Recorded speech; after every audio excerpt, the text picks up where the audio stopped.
Try and go after you guys and try and fight you guys after a match one night? No. No? Because there was a story that Piper went in the locker room and had words with you guys. And the first time I remember Piper was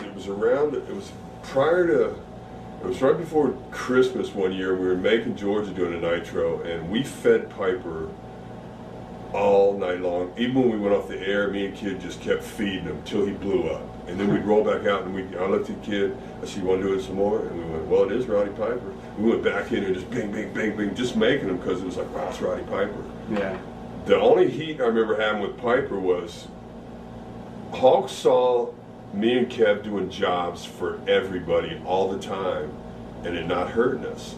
Like we'd do jobs for guys, then we'd lie about it. We'd go, "I beat his ass." And people go, "No, you didn't, you lost," because I learned that from Kevin Sullivan. He would lose, and then he'd say, "No, I beat him." And I'd be sitting at home like a mark going, "No, you didn't." So that's what I learned is heels lie. Like you lose, put the guy over, then lie about it. So Hulk saw us doing that, so we talked Hulk, who doesn't do jobs, into letting Piper beat him at Starrcade in Nashville with a sleeper.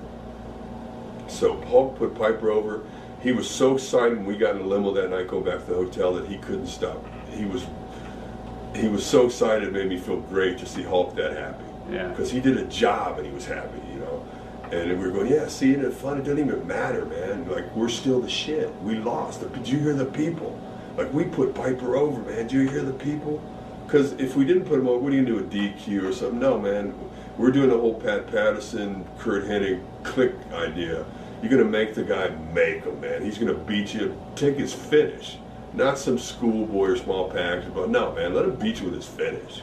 So the only friction I had was when it came time for Piper to put Savage over in San Francisco at Super Brawl one time. They had to do he wouldn't take the elbow drop. You know, he had to get hit with the tape. You know, the brass tape, the brass tape knuckles. And I remember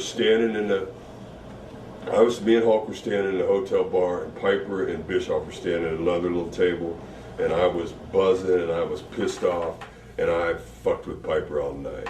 I said, "Hey, Piper," I said, "what's that tape do, man? What's it give you a rash or something?" I said, "You're too fucking much." I said, "Hulk puts you over and you won't put Savage over?" I said, "I used to respect you. I think you're a jabroni." I said, "I can't believe you, man. What is it, real? What, are we too close to Portland?" I mean, I just went on and on and on. And the one thing I remember was Bischoff looking at me going, "Stop it, stop it."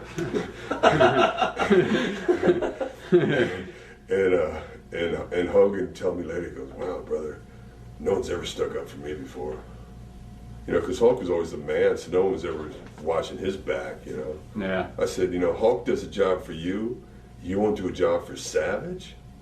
I said, "I don't get it, man." I said, "What makes you so special?"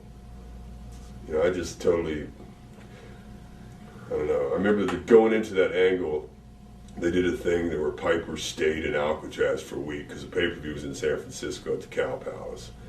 And I said, "Wow, you must have been real popular at Alcatraz." I said, "Bet you got a lot of candy bars and cigarettes, you queer." You know, I really had a fun. That's the only thing I can remember about Roddy being pissed off at. But that blew over because he knew he was wrong. Yeah. But I don't remember him ever coming after us, because if he'd have come after us, he'd have got his ass kicked.